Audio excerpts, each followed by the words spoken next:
Hello everyone. In today's tutorial, we will show you how to verify your work email on LinkedIn. Verifying your work email helps confirm your identity and can add more credibility to your profile. We will walk you through the process step by step on how to complete the verification. Now let's get started. On your LinkedIn dashboard, go to your mini profile. You can find it in the upper right corner of your LinkedIn page. Click the drop-down menu and go to Settings and Privacy. Once you are in Settings and Privacy, go to Sign In and Security. You will see the Sign In and Security section. Click on it. Here, the email address is blurred for privacy, but you just need to click on it. You can then verify your email address by clicking on it. The information is blurred for privacy purposes.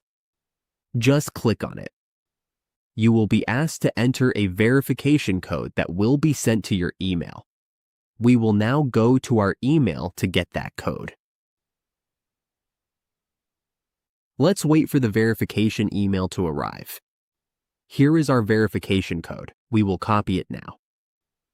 We have entered our code. Now we will click Submit. Our email is now verified. You can also add a new email here. This allows you to verify a new email or verify an existing email address. Once you submit, you just need to verify again with your new email and enter the code. And that's it. Now you know how to verify your work email on LinkedIn. This helps strengthen your profile and shows your connection to your workplace.